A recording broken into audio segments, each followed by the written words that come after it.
Shire year 1217. The world, as far as the hobbits knew, was at peace. The weather was good, the crops grew just fine, life was calm and peaceful and secure. Even in Tolkien's Appendix B, which covers the timeline of Middle-earth, there's a 40-year gap at this point. Nothing bad happened anywhere in Middle-earth. Balbo and Barilla's family was increasing nicely. They now had 3 children. They were living somewhere in the Yale, while over at Brandy Hall, Maddock and Hannah were the parents of their first and only child. At this time in the Shire, everything was ticking along perfectly. The only person who may have had mixed feelings about the events of this year was the boy Gerontius Took. If he was the friend to Maddock and Balbo that I think he was, he may have found himself on the outside just now, with both of them married and probably focusing on their families. Not only had their life circumstances changed, but Maddock and Balbo, I suspect, lived not very far from each other on either side of the Brandywine, whereas Gerontius was miles away over in the West Farthing, based at Great Smiles. That said, I still think he was quite involved with Maddock and Balbo and their families. Speaking of families, that's what this video is about. I'm studying 5 interconnected Hobbit families. In the last video, I introduced the main 3, Baggins, Brandybuck and Took. After which, I introduced the Boffins, the family of Balbo's wife Barilla, and I'm guessing the Bagginses and the Boffins lived in the same house. Now I'll talk about their next generation. The first video in this series covered the growing up and marriage of Balbo Baggins and his friend Maddock Brandybuck, and introduced Gerontius Took as a child and teenager. We also met the family of Balbo's wife Barilla Boffin.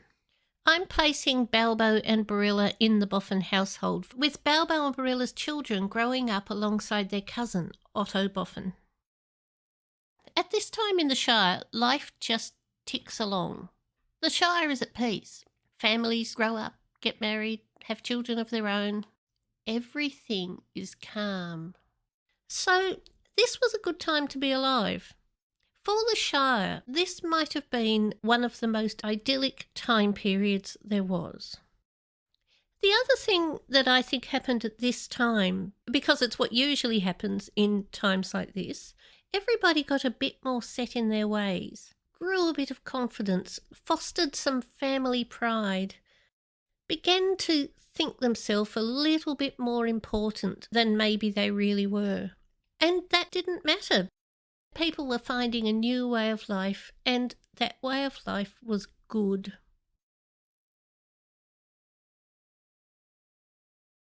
I'm beginning this video with a little story. It's a story of 7 hobbits, a synopsis of the childhood that I think they had. I can't know if this is true. Tolkien doesn't talk about this at all, but I haven't just made it up out of nothing. I've looked very carefully at the futures of these 7 hobbits, and I think my synopsis of their childhood covers all the events that would need to take place to turn them into the people that they become. There are certainly other possibilities, other ways this could have occurred, but I think this one fits the best. So here's my story of 7 young hobbits who grew up in this era of perfect peace. Once upon a time there were 7 hobbit children. 5 of them were members of one family, and they lived on the banks of the Brandywine River. One was their cousin, and they lived with him. The other was their friend. He also lived on the banks of the Brandywine, but on the other side. The 7 hobbit children had known each other since birth. They felt more like one family of hobbits than 2, or 3, depending on how you looked at it.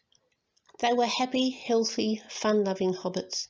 There were strong family bonds between the 5 siblings and their cousin, and they included their friend in that too. They thought of him as a brother. At times they might have forgotten that he wasn't. And that boy, whose name was Marmaduke, taught his 6 friends a number of skills they'd not otherwise have learned. They learned to splash and bathe in the river, a place that few hobbits would go. They learned to fish, even to use boats. They were all comfortable with floating on the river's surface. Marmaduke encouraged them to read and write, and taught them how to draw maps and devise budgets. And the 5 siblings taught their friend Marmaduke how to grow vegetables and mend fences and look after livestock, how best to use old foodstuffs so there was no waste, and how to be part of a community. Sometimes they all went to Marmaduke's home, which was very large, full of tunnels under the hills, and they explored the distant reaches of his world. They went into new halls being built. They went through storerooms long forgotten. They listened to the stories of the old hobbits in Brandy Hall, which was Marmaduke's home. And in time, the 5 siblings and their cousin became more like Brandybucks than Bagginses or Boffins, which is what they were. And Marmaduke Brandybuck became more like a Baggins or a Boffin than any Brandybuck before him. But for all that, Marmaduke Brandybuck was very much a Brandybuck, and the Baggins children were very much Bagginses, and their cousin Otto Boffin was very much a Boffin. All of them were just polished a little differently around the edges. The Bagginses lived at this time with their mother's family, the Boffins, who shook their heads over the young hobbits' wild ways and their association with the strange Brandybucks, and tried to raise them to be respectable, responsible, sensible hobbits, just as they were. On the surface, this seemed to work. The Baggins children were respectful of their elders and mindful of the instruction given to them, and had no wish to offend anybody. Marmaduke Brandybuck encouraged them in that too, to listen to their elders. And on the whole, the Boffins were very pleased with how the young hobbits were raised, even if they had a bit of Baggins in them. But the Brandybuck influence was strong, and the children had their own local adventures. And further to that, they had a very special uncle. He wasn't their real uncle, but he practically was, since he was a friend of their father's. His name was Gerontius Took. Gerontius was an important person, or he was going to be, and he had access to areas that they didn't. He showed them how to camp, and how to make their own bows and arrows, and then how to shoot them, and how to track wild animals and ponies. Gerontius also told them stories of far away, of the boundaries of the Shire, places that they never really expected to go. Stories that were verified by their own fathers, but nobody could tell those stories as well as Gerontius. And so the child hobbits grew up. Marmaduke grew up as the future master of Brandy Hall.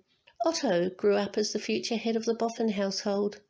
And the 5 Baggins siblings grew up between 2 worlds, with the sensible Boffins on one side and their adventurous, important friends on the other. What I needed to explain was, how did the Baggins children become so polished and educated and fully conversant with etiquette and show such natural breeding?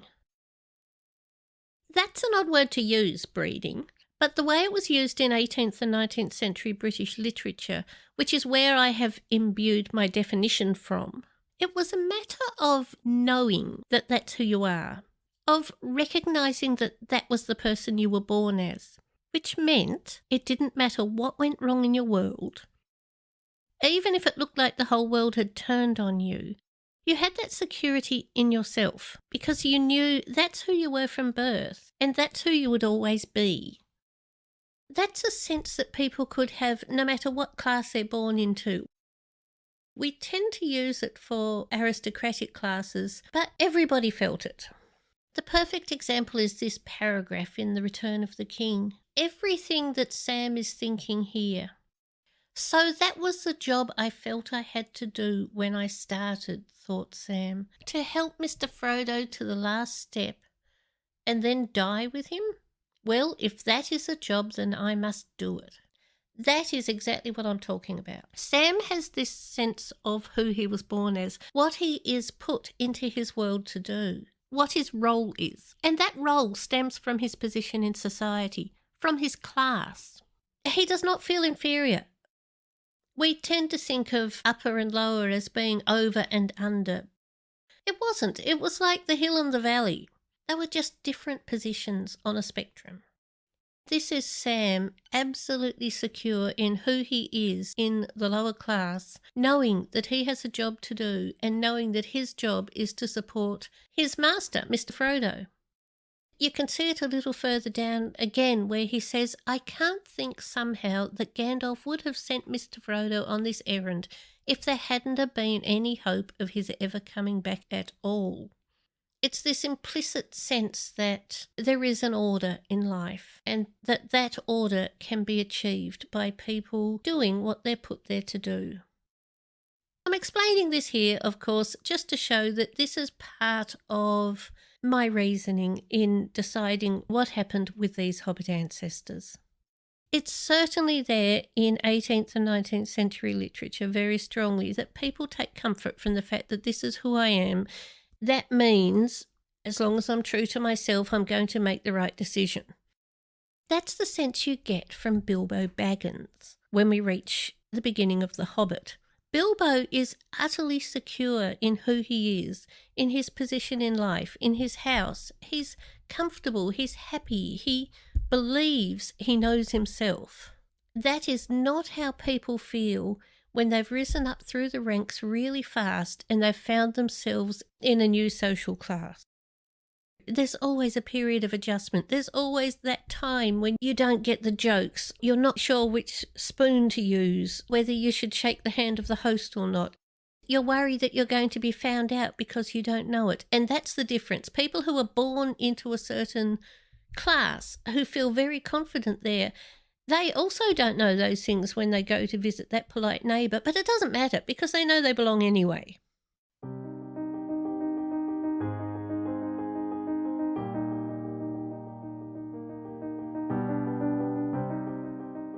I'm looking at these hobbits back here, these generations, and thinking it has to change here. This is the only point it can change. For the Bagginses to be so well established in polite society by Bilbo's time, it has to begin now.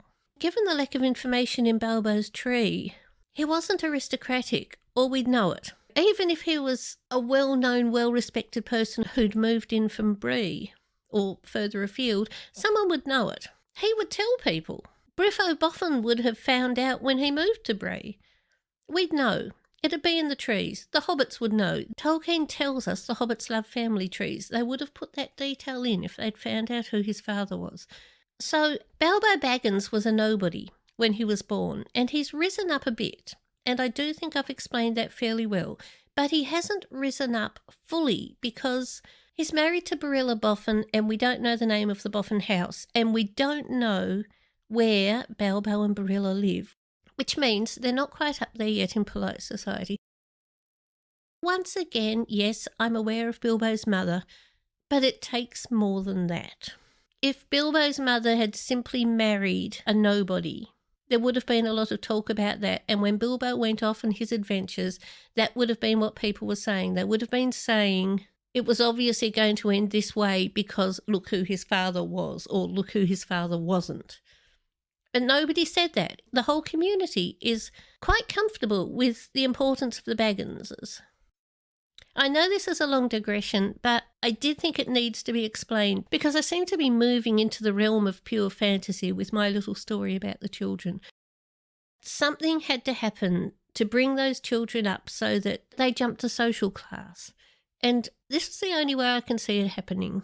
Firstly, from Bilbo and Maddox becoming friends, and then from all of their children actually growing up together, pretty much sharing childhood experiences and sharing their educations.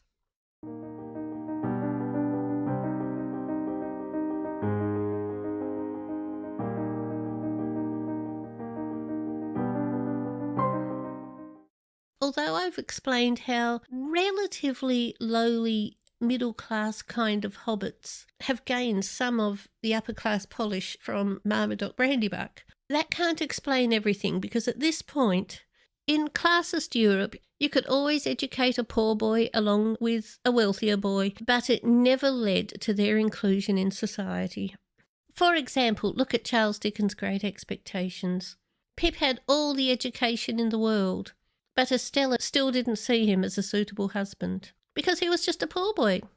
It didn't matter what he'd learned. It didn't matter that he now had money. He was still who he was at birth. Nothing changed that. That's the society that Tolkien grew up in, and that's the one that he has implicitly put into the Shire.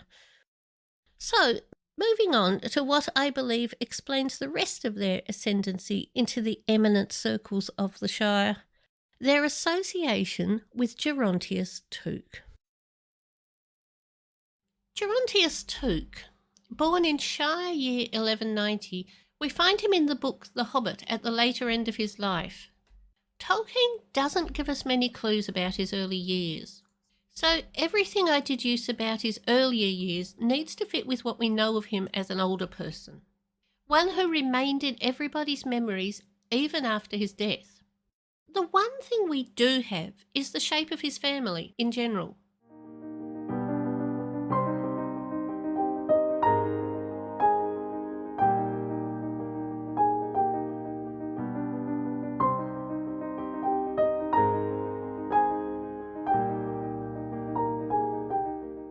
When looking at a past life, there are always individual circumstances that we don't know, that we can't guess.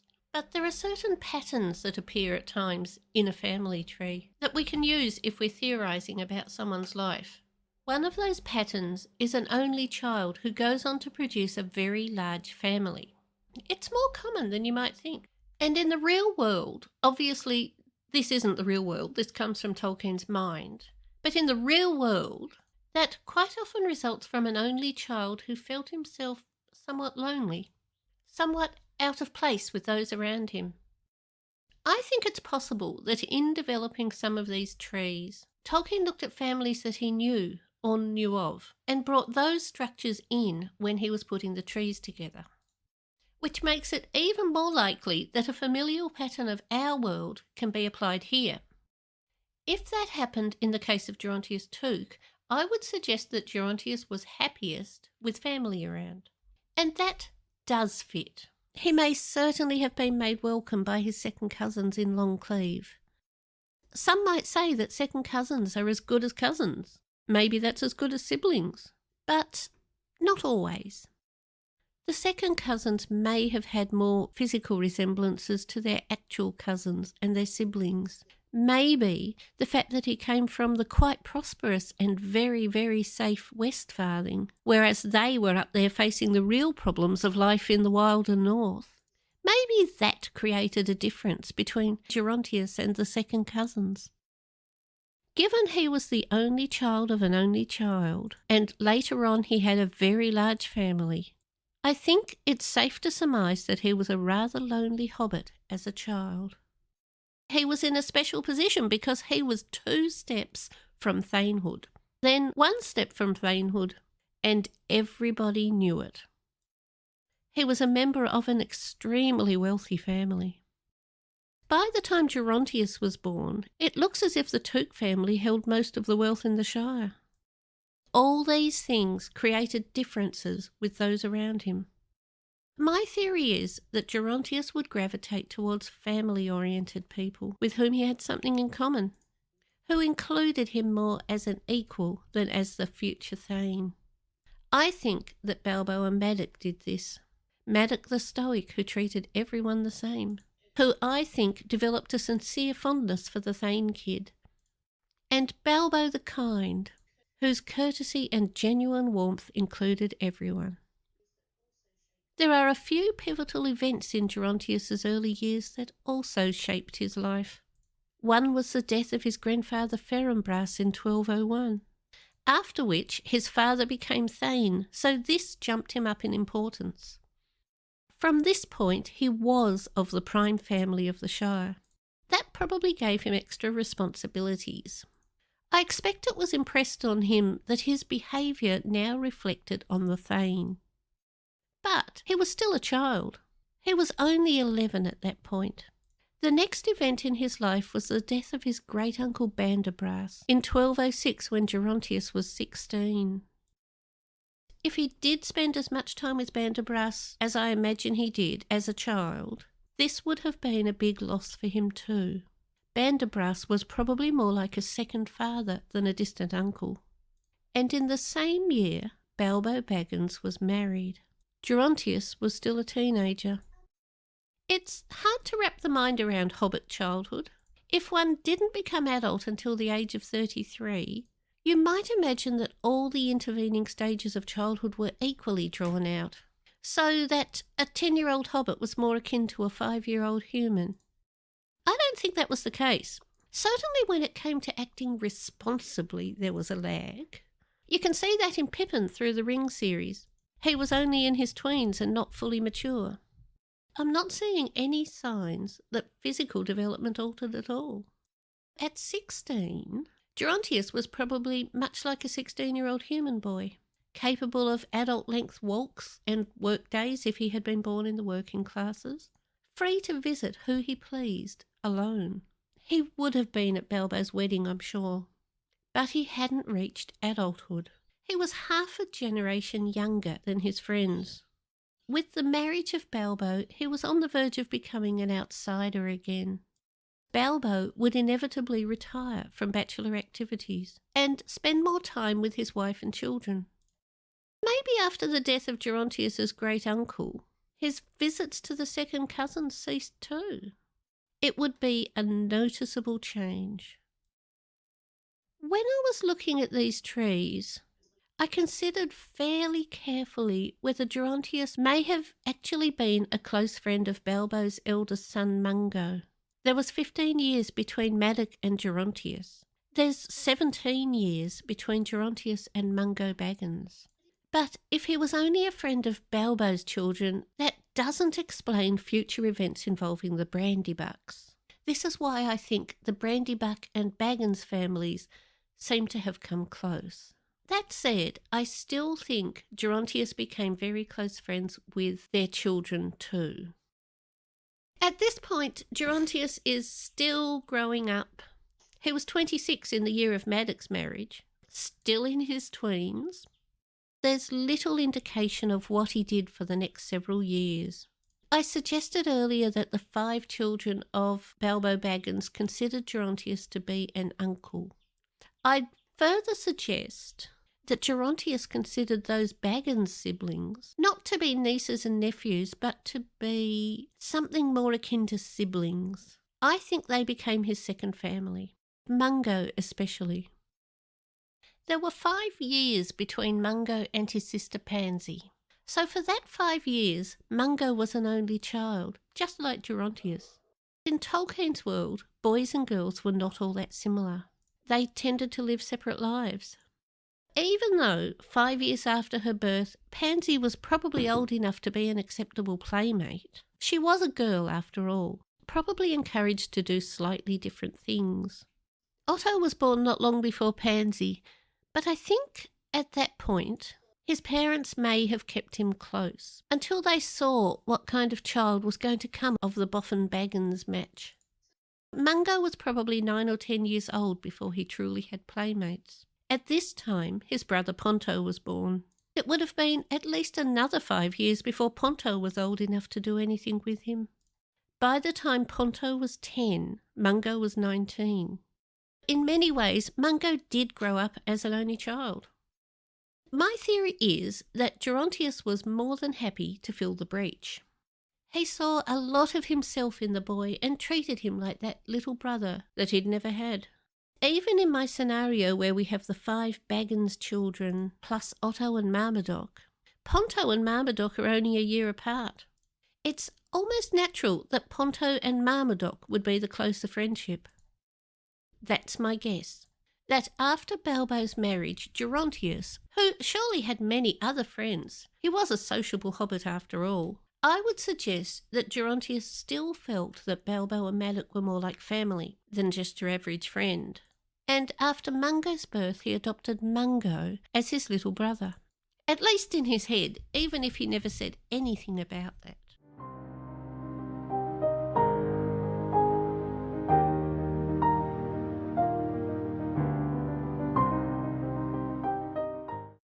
Now comes a complete change of focus, a sidestep over to the Brandybucks. In my last video, I talked a bit about Madog, how he was the eldest of the 3 sons of Gormadok.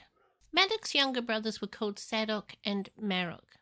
Marok got married and we don't know any more about him. We don't hear anything about his offspring except that they existed. Maybe they settled in Brandy Hall, maybe they went elsewhere. We don't really need to remember him at all. But Sadok had a daughter, Salvia, and Salvia is relevant to this video. Salvia Brandybuck was born in 1226. She's never mentioned outside the trees. I know very little about her except for who she married, which is the reason she's here. Of course, in 1226 she's only just been born. She's not going to marry him for another 20 years or so, but there's so much going on at that time that I wanted to introduce her early. The reason I've put her in at all is because others that we're following also marry into the family that she does, which is the fifth family of my study that we haven't met yet. I had my little story of 7 hobbits. She was kind of an eighth. I expect she and her 2 brothers were there at times as well, but she was a bit young to be getting around with them. She's 4 years younger than Lily Baggins. She may have ended up close to Lily Baggins. I can imagine Lily and Salvia chumming up, especially when the older ones had grown up and left home. So she was definitely there. She's more there later after she gets married. Although she wasn't a major part of things, it is worth knowing that she exists. So now we move into the 1230s. In this decade, Gerontius was old enough to have a family of his own. He was old enough to get married.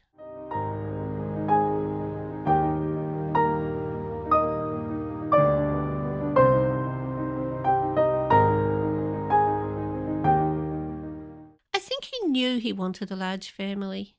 He'd observed the Baggins children and his second cousins and other families around. He could see how good it was to have many siblings.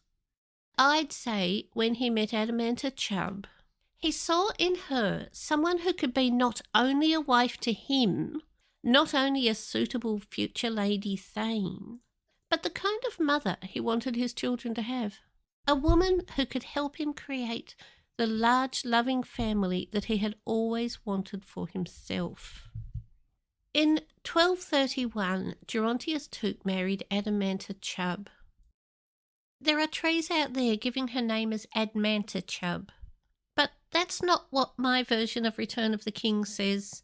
Since this is a 1970s printing, I've decided to go with this one.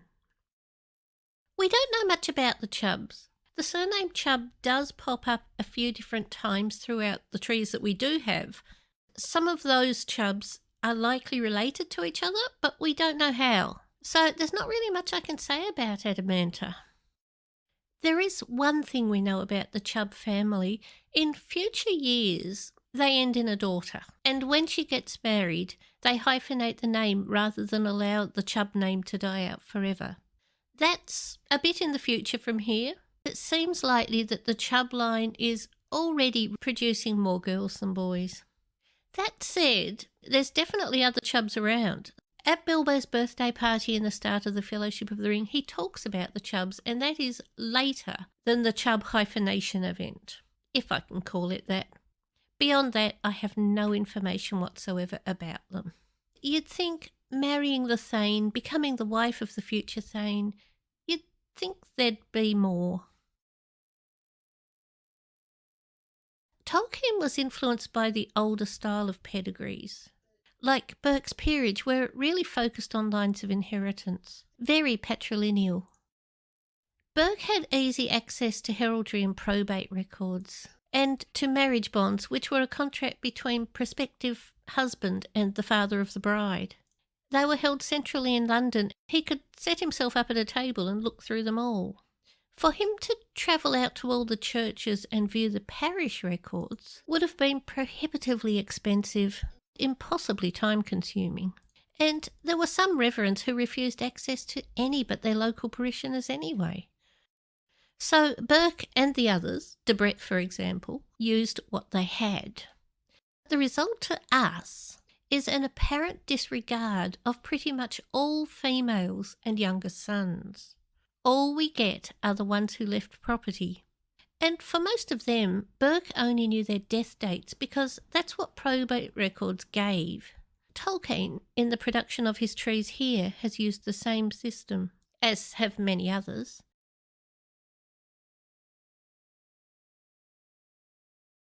Plus, Tolkien had other things to worry about. The women didn't really feature in his story. He was just doing this so he knew who was who. So we don't know much about Adamanta. I've not found any reference to the Chubb region, just that in 1231 they did get married. There's no doubt that they settled at Great Smiles. Gerontius and Adamanta, as I said earlier, had a very large family. Their eldest son was Isengrim. He was born in 1232. His birth was followed by that of Hildegard.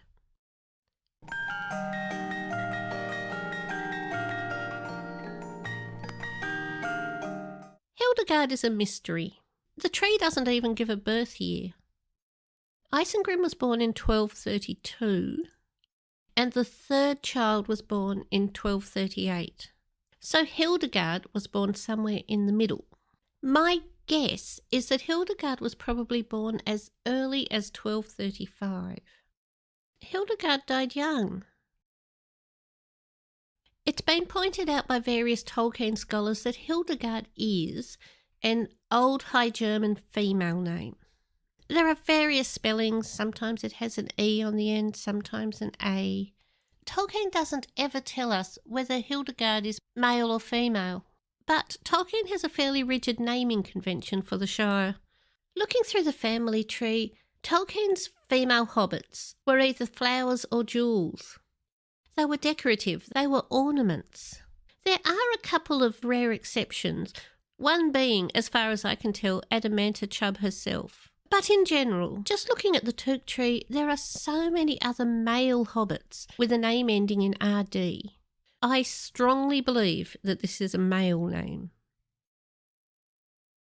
1236 saw the death of the aged master of Buckland, Gormadoc Deep Delver Brandybuck. Maddock stepped ably into his place. Buckland was still a place of peace, but not so much as the Shire proper. Things were happening out in the world. On that side of the Brandywine, there were occasional travellers. Strangers from far away and more sinister creatures at times came through the old forest. The high walls separating Buckland and the old forest were still strong. That was one of the tasks of the master of Buckland, to make sure that they were checked all the way along, to make sure there was no breach. Those walls were maintained at all times. When Maddox stepped into the role, this would have been one of his tasks. His father Gormadoc had been a careful and prudent leader, but his later years were in a time of great peace. Inevitably, the hobbits would have been lulled into a false sense of security. By the time Maddox became master, he would have noticed that changes were afoot. Nothing dangerous, nothing alarming, as long as you kept on top of it. Just nuisances and concerns. Maddox seems to have been an alert but cautious governor, but really it was still a time of peace. It was still a healthy time for the Shire, a healthy time for Buckland, a healthy time for Bree. There was a lot of money around at that time, a lot of produce, no doubt a lot of fish in the river. The weather was mild, not much sickness. Fortinbras was keeping a firm hand on the doings of the Shire, ensuring no strangers came there. Even Gandalf was not so welcome in those days. With cautious Fortinbras in charge of the Shire and watchful Maddox taking care of Buckland, the hobbits were the safest they had ever been. All they had to do was live their own lives.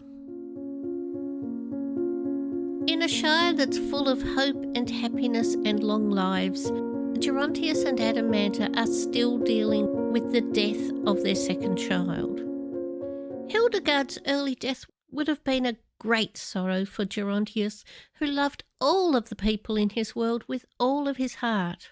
He and Adamanta must have been inconsolable for quite some time after that death.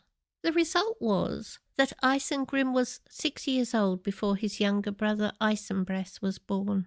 But after that, The children came with great regularity.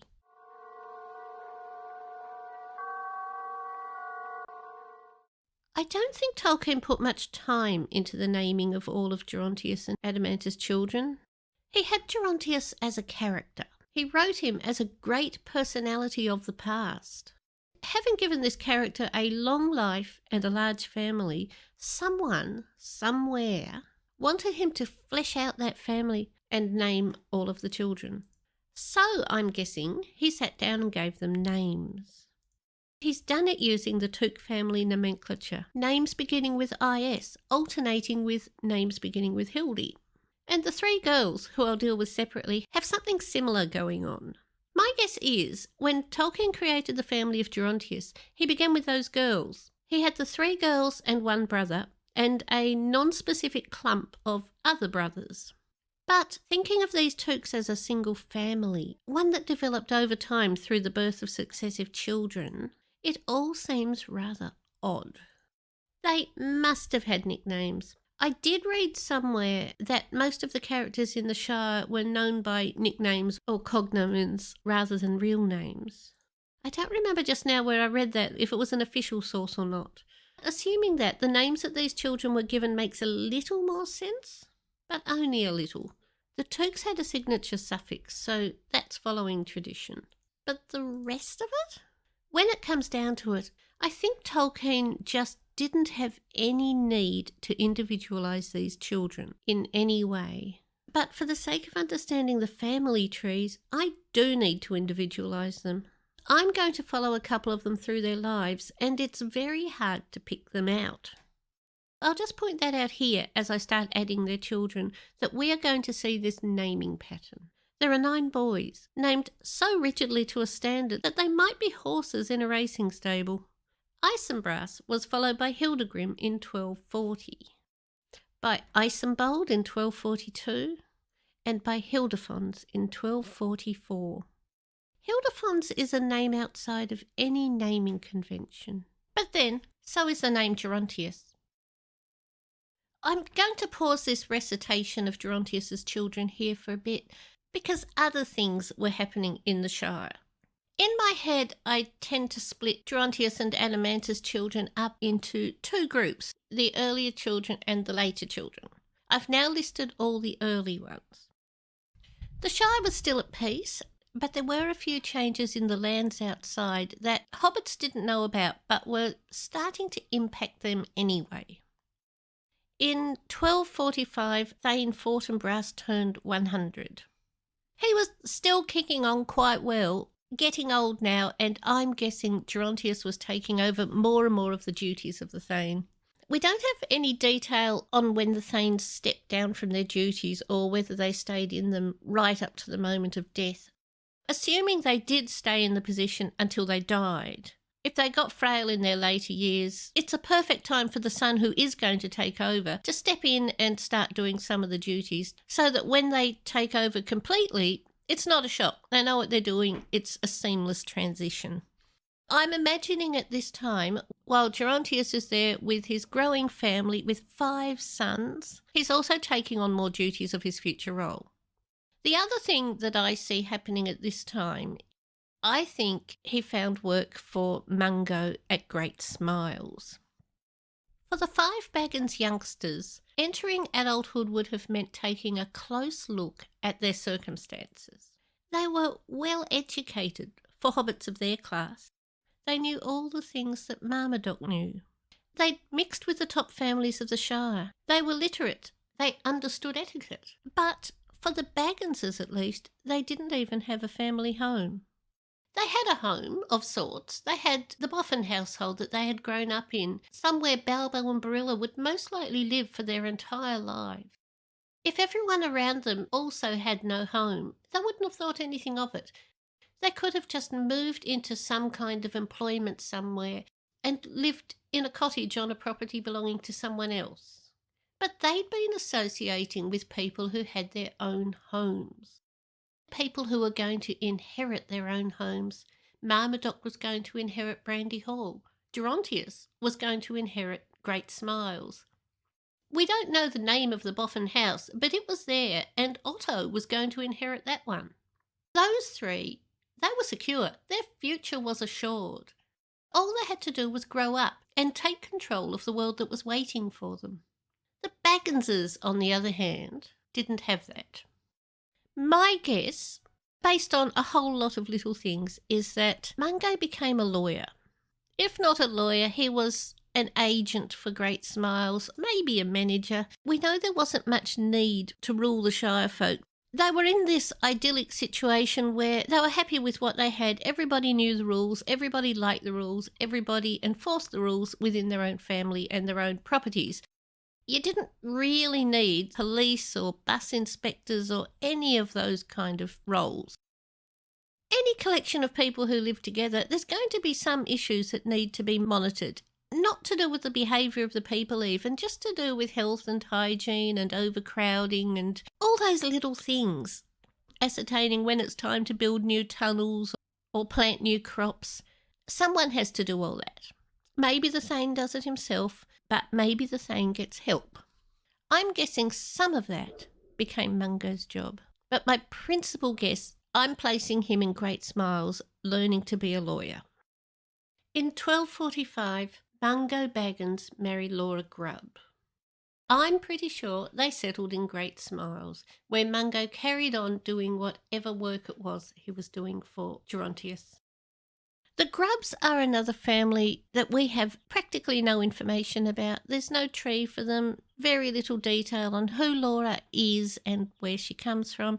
The one thing we do know is that later on, Grubbs were lawyers, and this is one reason I think Mungo may have entered the law profession.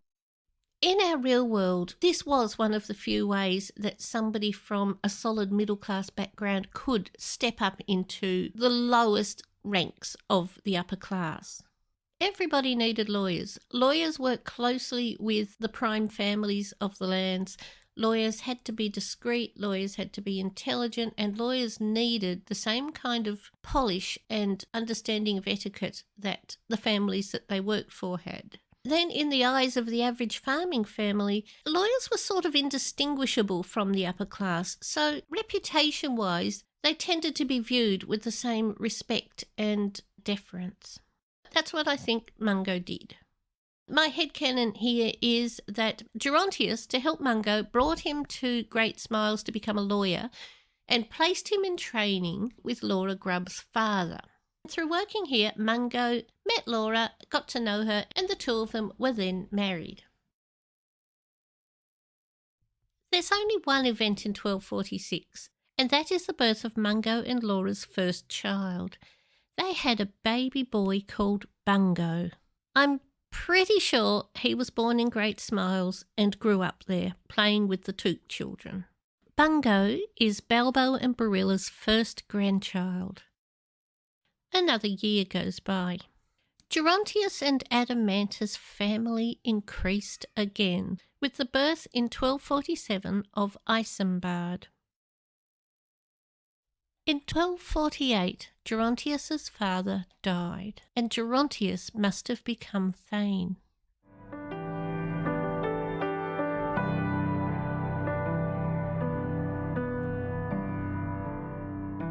1248 would have been a time of sorrow for Gerontius in the death of his father, and also a time of great busyness. There would have been some kind of celebration, something akin to the crowning of a new king. To the Shire folk it was. To the Shire folk, the Thane was their leader, and certainly there would have been a massive party. There's no doubt about that. There may have been a small, more formal ceremony as well. The celebrations probably went on for days. And this is a logical time for Gandalf to first show his fireworks in the Shire, to set in place a tradition that Gerontius maintained for the rest of his life, that others then continued. It was a time of massive change for the Shire, although they probably didn't realise it. Gerontius was a capable man. He was a very intelligent man with oodles of energy. I think he was well up for managing his growing family and his new duties as Thane. And this is the time that I would imagine Gandalf is now able to openly show his face in the Shire. Gandalf had communicated with Bandabras all those years ago. Gerontius would have met him there, and Gerontius was already comfortable with Gandalf. Gerontius was perfectly open to having friends from any race. But the Battle of Greenfields, followed by the long winter, would have left the hobbits fearful of outsiders, rather xenophobic. It's a natural response to a danger that you can't quite conceive of, but can have profound impacts on your community. And in the minds of hobbits who weren't very well educated, it quite possibly seemed as if the long winter itself and the famine that followed were also attacks by outsiders who had powers that they could not really understand. And so Gandalf would not have comfortably been able to enter the Shire, and it would not have been right for Ferinbras to overrule his fellow hobbits to allow him in. And later on, Fortinbras was of that generation of hobbits who walled out the outside world, and I suspect he was always slightly suspicious of Gandalf. I don't think Fortinbras was comfortable with the wizard's presence. But after his death, Gerontius had no such concerns. A massive change for the Shire with the inclusion of Gandalf in daily events for the first time. Eventually the ceremonies settled down and life went back to its new normal, with Gerontius in charge of the Shire. And Gerontius and Admanta's family grew even larger.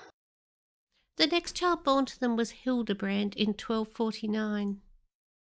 Hildebrand goes down in history as the first child born to a current Thane in what looks like about 200 years. All the rest were born while their grandfather held the position. The year is now 1249, 32 years after the beginning of this video, and the 7 hobbits are grown up. I'm guessing they're living a social existence. They're going to be out having parties and bonfires and picnics and walks under the stars. They're going to be meeting with the other young hobbits of the region. They're at the age of courting. They're at the age of mixing with all the other youngsters from the neighbourhood. They're at the age of finding themselves a life partner. There won't be just 6 because Marmodoc's cousin Salvia has joined them now. The 7 of them are living life to the fullest. The Shire is still a place of peace, but it's not quite so idyllic as it was 30 years ago.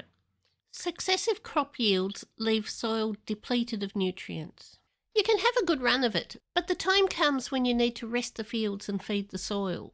That results in years of less profit. You can also have a long spell of good weather, 5 or even 10 years in a row. But the time will come when the summer doesn't bring heat and the winter seems to go on forever. Our 7 hobbits are barely noticing this. They're having fun and they've got a whole future before them. They're looking inward, not outward. They're thinking about how they're going to live their lives. And the company of their siblings is no longer enough. Here in the late 1240s, the 7 hobbits have become friends with another local family. The family Bolger. There were 4 of them. There was Edelgar and Edeldreda, a brother and sister. They were the children of the head of the Bolger family. And they lived in a large estate in a village called Budgeford. The other 2 were cousins, Fastolf and Gundobald, the sons respectively of the 2 brothers of the head of the house. The 4 of them were not exactly the same age. Fastolf was 39, a young adult, while Gundobald was still in his tweens. But their ages fitted very nicely with those of the Bagginses and the Brandybucks, and they were clearly in the same social circles. This video is a study of 5 families. We've covered 4 of them already: Baggins, Brandybuck, Took and Boffin. The 5th family is Bolger. Those 5 families are going to appear over and over again.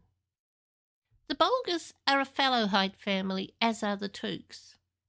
Way back in the beginning, there were 3 different types of hobbits, and the more elite hobbits descend from the Fallowhides. So the Bolgers are an old family of very good repute, another example of Shire aristocracy. Consider the East Farthing. We've got Brandy Hall, we've got the Brandywine Bridge, and we've got the East Road that takes us through to Great Smiles. We've got the little village of Whitfurrows. And a bit to the south of Whitfurrows, we have the Yale. None of this is new. It's the region I've been talking about all along. But I kept it very simple. There are a few more details to add. For one thing, there's another river. It's not a big river. It's in places more of a creek. And it flows to the north of the East Road, parallel with it. Or maybe I should say the East Road ran parallel to that little creek. And that little creek, which at times is a river, is called the Water. Further to the west of my little map here, the water runs through the town of Hobbiton, which is not yet relevant to this study. So Gerontius's home, Great Smiles, is in a town called Tuckborough. And there's a road that goes through the hills, it goes through forests, it's windy, it's slow, it's narrow. It's not very travelled in these days, but it's there. And it goes directly from Tuckborough past the Yale to the Brandywine River. But it has no bridge. It's just a back road through the towns. There's another road heading north from somewhere near Whitfurrows. It crosses the water, and that sort of square that it creates between the East Road and the road going up north and the Brandywine River is known generally as the Bridge Fields, which makes sense. They're fields near the bridge. The most important of all for this study, at the point where the Little North Road crosses the water, there's a town called Budgeford. My guess is that the Boffin House is somewhere on the Whitfurrows side of the Yale. That little triangle formed between the Yale and Budgeford and Brandy Hall was the centre of the social activities of all these hobbits. Maybe they sometimes went to visit Mungo and Gerontius over at Great Smiles. Mungo no doubt came back to the Yale sometimes with his wife and his son Bungo, who was by this stage a toddler. But I don't think they went further afield. They didn't need to. There were so many of them, quite enough to establish a social calendar, visiting each other frequently. The Bulgars were almost as much up there in importance as the Brandybucks. It absolutely makes sense that the Brandybucks and the Bulgars would be visiting each other, would know each other, would be part of the same social circle. But it does seem a bit of a step up for the Bagginses to be there. I think it has to be through their association with Marmaduke that it happened at all. However they met, they obviously all got on really well. Their associations resulted in marriages. The Bulgars are a very important part of this because they are the link. They are the connective point between all the families that I've been talking about through this video and the last. So I'm going to discuss the marriages. Fastolf Bulgar. He's 39 years old, so he's been an adult for 6 years. He is the only son of a second son. It's Edelgar who will inherit the expansive and valuable Bulgar estates. But if Edelgar fails to have children, the estates would revert to the next male in line, and that is Fastolf's father. That's how inheritance worked in the Shire, entirely patrilineal. Even though Edelgar has a sister Adeldreda, the estates would still go to his uncle. So Fastolf, although he's the son of a younger son, is still potentially important. In his own right, he's likely to be very wealthy because there was enough money to go around that all the three sons of their common Bulgar ancestor would have inherited more than enough for a comfortable life. So here's Fastolf, a very eligible bachelor. And Fastolf married Pansy Baggins. This is a fantastic marriage for Pansy, and it connects the Bagginses to a very old and important family, which is going to raise their profile in the whole of the East Farthing. Mungo made a good marriage, but Pansy's is even better. I don't know exactly what year this occurred, so I'm placing it here in 1249 as the most likely time. We're told that Fastolf and Pansy had various descendants, but none of them are named. They fade quietly out of this video from this point. They probably settled somewhere around Budgeford. It's well worth noting this marriage because it's Pansy's marriage to Fastolf that brings the Bagginses to importance. Other marriages will follow that will build on this, but Pansy paved the way. She opened the door, presenting the Bagginses as worthy and eligible connections themselves. Back in Great Smiles, Gerontius and Adamanta have a daughter. It's unlikely that anyone anticipated this after 8 boys. Their private quarters in Great Smiles must have been a place of noise and energy and activity, laughter and pranks and tantrums, and all the things that come with a large family. I can imagine boys climbing on furniture, tipping things out on the floor, rolling around play fighting, throwing balls in the house. And I can imagine Gerontius and Adamanta being quite up for that challenge, keeping a lid on everything and calming them down when required, loving every bit of it. I can also see the Took youngsters growing through that boisterous stage and starting to turn into thoughtful, intelligent, imaginative young adults. By 1252, they're still children.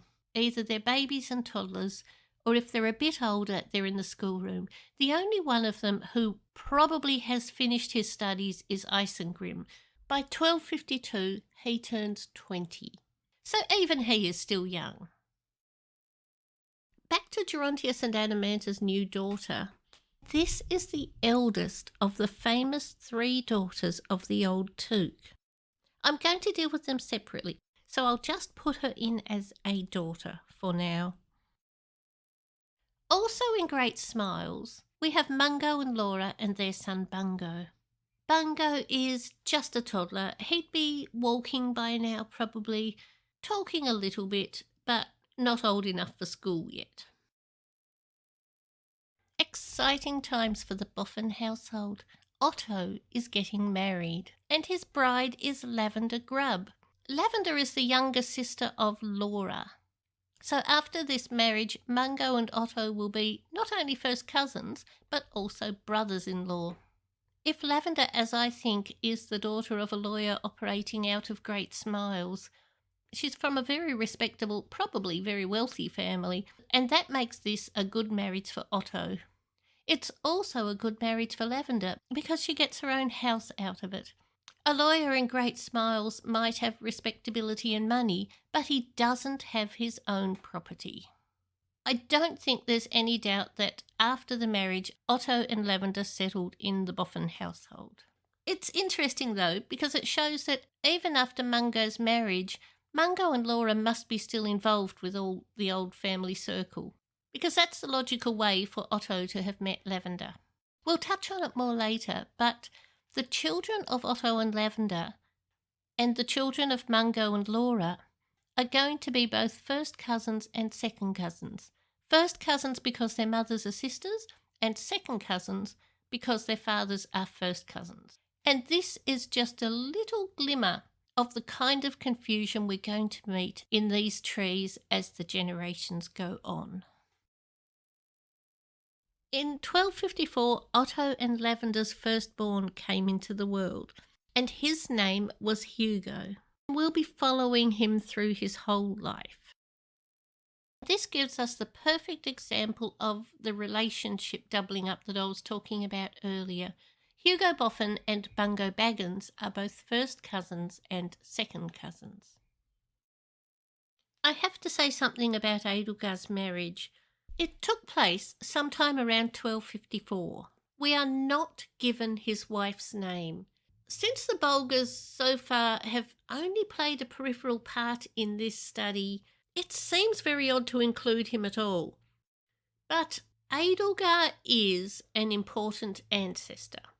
Despite the fact that Tolkien didn't tell us anything about him and did not even name his wife, even in this generation where he pretty much has given us the wife of everybody else, we still need to include this marriage. Edelgar and an unknown woman made what was probably the match of the decade. And his marriage somewhat reduces the importance of Fastolf Bolga, because now that Edelgar is married, there's every chance he will have sons, and the estates and the wealth and the prestige will stay with Edelgar's branch. Not that I think that mattered at all to either Fastolf or Pansy, but looking at the governance and the jurisdiction of the region, that was a relevant factor. Edelgar is now married. Chances are he will have sons, and if he does, Fastolf is that extra step removed in the line of inheritance. So even though I haven't got much to say about Edelgar, it is important to note that he is now married. We're still going with the marriages. This time it's Ponto. In 1255, Ponto married Mimosa Bunce. Tolkien gives us very few clues about the lives of these younger sons of Bilbo Baggins. Ponto and Largo were 4 years apart, and Marmaduke was between them. As I said before, I see Ponto and Marmaduke being very close friends. And I also see Ponto and Largo being very close siblings. Ponto did not make a grand marriage, but he probably made a solid one. I see him as having more of a yen for the farming life like his father. He was probably caught between two worlds more than any of the other Bagginses. And maybe being the middle child comes into that a little bit too. I think he was happy with a rural existence, but he had all the education and polish that had come to him through association with the Brandybucks and the Tooks. So I see him becoming a gentleman farmer. I would say he was an able farm manager, careful with his money. I'd say he'd been working on farms to learn the trade, but that was just a stepping stone to having his own place. I think when he married Mimosa Bunce, they probably bought their own farm. A somewhat humble property, but Ponto was a capable man. I think he'd be up for renovating a house. He'd be up for fixing fences, putting up barns. I would say that he and Mimosa turned their hand to some small property and made it better. I don't mean that he fell into a labouring world. Tolkien did have these class distinctions in the Shire. There are ways that different people lived, and Tolkien loved his characters. You can see that when you read The Lord of the Rings. Tolkien gave his characters the best lives he could give them. My thought is that Ponto and Mimosa bought themselves a picturesque little cottage with some fields and some pony paddocks and lived their lives as rural gentry. As for Mimosa Bunce, she's another total mystery. She has no other connections that I've found in The Lord of the Rings. There's been a suggestion that her family may have come from the Westfarthing, but they clearly were a family from obscurity, respectable enough as farming hobbits went, but definitely not aristocratic, which is a nice injection of new DNA in the Baggins tree, one that they probably needed. Future events show that Ponto and his wife Mimosa remained very involved with all the other hobbits. So their social circle included the Bolgers and the Brandybucks and the Tooks and all the other very good families. I think after marriage they settled somewhere on the west side of the East Farthing, round about here. The final event of 1255 was the birth of Edelgar's son Rudiger Bolger. Rudiger is a healthy, energetic baby boy, and his mum is in good health too. This does firmly remove Fastolf from the line of succession, but I think Fastolf is happy about this anyway. He and Pansy and whatever children they have are living a great life where they are already. There's not really much I can say about Rudiger. He's a hard one to fit in the mind because Edelgar isn't playing a large part anyway. Rudiger is going to be in the friend circle for some time, so his introduction is important. Our married couples were very busy populating the Shire with a new generation. This year brought 3 new young hobbits into the world. In this year, Gerontius and Adamance's second daughter was born, and I'm going to talk about her later. This is their 10th child, 9th surviving. Gerontius is now 66 years old, which isn't so old in Hobbit terms. A lot of hobbits are still having children at this age. But he is moving out of young hobbit status. 10 children, that has to be some sort of record, especially for hobbits of Fallowhide descent. Mungo and Laura's first daughter Belba was born in this year. There are 10 years between Belba and her older brother Bungo. Belba was perfectly placed to grow up with the 3 daughters of Gerontius. Another daughter was born this year too, Ponto and Mimosa's eldest child. Her name was Rosa. I have a complicated thought about this family, and it's part of the reason I decided that Ponto preferred the rural life. His eldest child was a daughter. Tolkien rarely did that. There were a few reasons why he might have. Given he's putting together the family tree of the future, he did need more girls to be born at this time. I do get that. But he could have set Ponto and Mimosa's marriage a little earlier so that they could have a son first, and he didn't. On the surface, this probably comes across as misogyny on Tolkien's part, but I don't feel that it was. Tolkien was a replicator. He was a replicator more than a creator. He definitely invented elaborate worlds. To some degree, he assembled elaborate worlds. He composed them rather than invented them. For a lot of the details in his world, you can find the germs of the ideas elsewhere. For instance, in Walter Scott's Waverley, which I still think was a big inspiration for Tolkien. He has replicated a society that was heavily based on male descent, where the economy was heavily based on the male line, where a transition of authority from one party to another completely unrelated party meant a time of instability. Security came from the one family staying in charge of the one place, holding on to the same possessions across the generations, and passing them down within the family. So, the more sons somebody had, the more secure was whatever power they held, whatever authority they had. Daughters didn't count. Having a daughter first just meant you had more mouths to feed, more responsibility, but the same amount of uncertainty as if you'd never had a child at all. Since Tolkien was writing about families that had their own important houses and their own estates and their own responsibilities in the Shire, it was kind of part of the duty of those people to make sure they had sons to carry that on.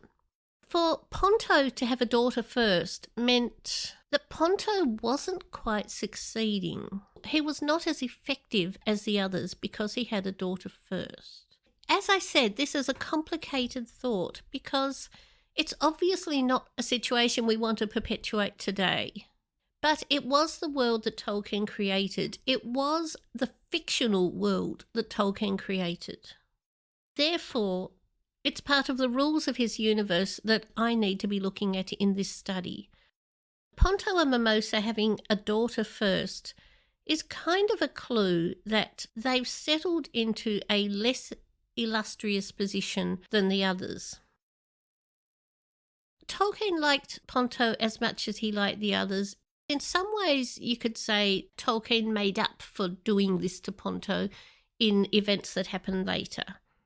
It's a complicated situation for us to see because obviously we don't think that about girls. It's only in the economic and social parameters of this world that we could even consider this viewpoint. Because I think it's there, I've mentioned it. It's a kind of elephant in the room with this study of 5 families.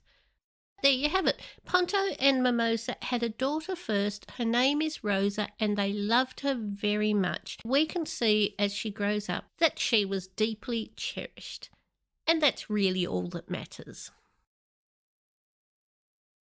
I'm going to finish this video with the birth of Otto and Lavender's second son, Uffo. Not because his birth was particularly climactic, just because the video's gotten long and the births and marriages are going to go on for a few years yet, and there's no coherent logical stopping point. Originally, I wanted to get all of our original 7 hobbits settled within this video, but they've spread out their doings. It just gets to be too many names and places and activities to hold all at once. 1257 is exactly 40 years since the start of this video, so that's a nice clean point at which to close. We've got Gerontius and Adamanta still having children over at Great Smiles. Mungo and Laura are also settled at Great Smiles. They're the proud parents of 2 children so far. Over in the East Farthing, we've got Edelgar settled down with his new wife and his baby son Rudiger. Marmaduke, Largo and Lily are still free spirits living the bachelor life, as are Edeldreda Bolga and her cousin Gundebald. We've also got Salvia Brandybuck still single, and back over at Great Smiles, Gerontius's oldest son Isengrim is now 25 years old, still in his tweens, but heading towards a marriageable age. The one thing I will finish on is what I think Marmaduke, Largo and Lily are doing at this point. I would say that Marmaduke is deep in the business of Buckland, and Maddock is teaching him all that he can, because Maddock can see that times are changing. They're all still at peace, and there's no indication that that will change.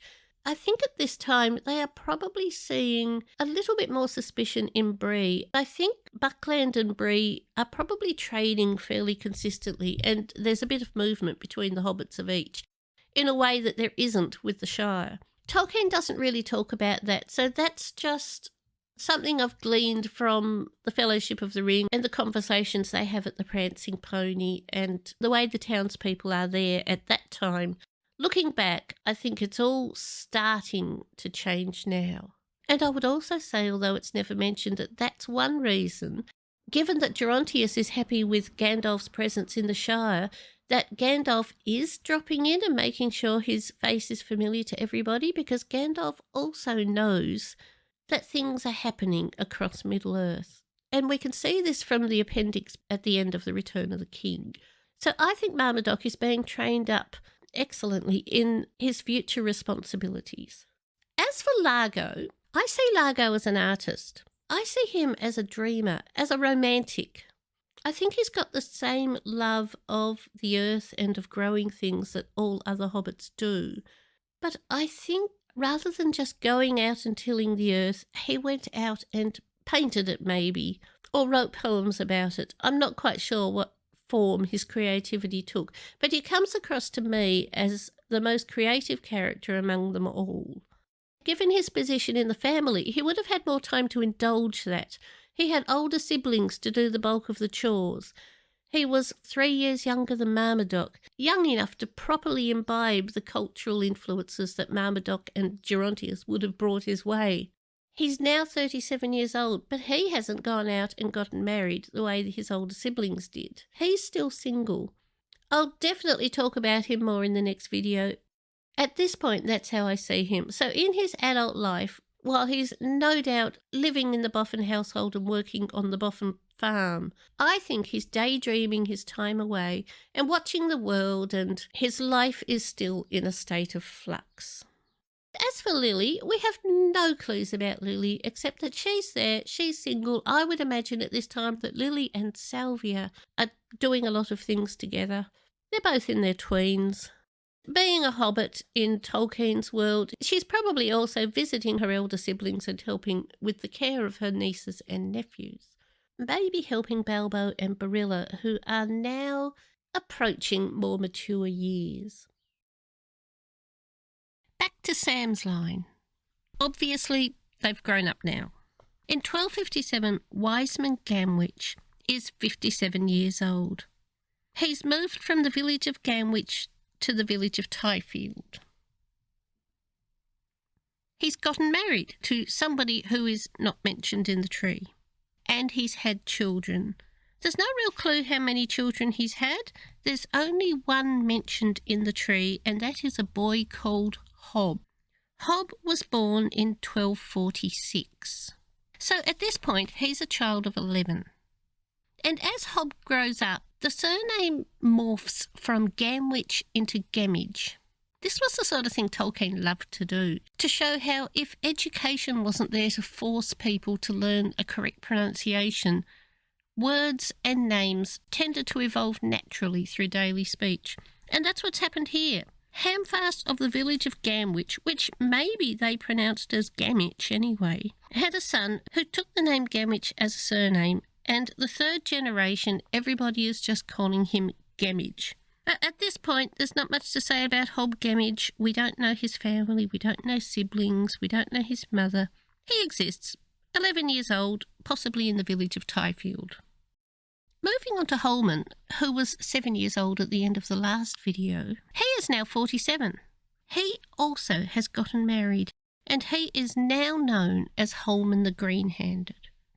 I think it's obvious that he's a gardener and a good one. Holman has also gotten married to somebody who is not mentioned in the tree. And by the year 1257, Holman and his unnamed wife are the parents of 3 children. A girl called Rowan, born in 1249, a boy called Halfred, born in 1251, and a boy called Erling, born 1254. As for the third boy I introduced in the last video, I erroneously called him an ancestor of Sam. I didn't correct it because I felt I'd spent enough time editing that video, and you've got to call them done at some point. He's in the tree. He is not a direct ancestor, but he is in the tree. Cotter was born in 1220, which makes him 37 years old now. So he's just a young adult, and at this point, I'd say he is courting the woman who he is about to marry. He will have 2 children, but I'm going to cheat a little bit again because, once more, I want to keep these 3 people together. His eldest son is going to be born in 1260. Once again, that's 3 years ahead of now. But since I put Cotter in 3 years ahead, I'm going to put his eldest son in. He will have a boy called Cotman, who still has no surname. There's no absolute certainty where he lived or where Cotter lived, but it looks to me, if you look on a generation, that maybe they are living in the little village of Bywater. So that's where I'm placing him now. As the videos go on, I will have more to say about this family, but these are early years for Sam's tree. It's just a matter of knowing that these people exist. I'll leave it there, with the Shire still at peace and everybody living happily.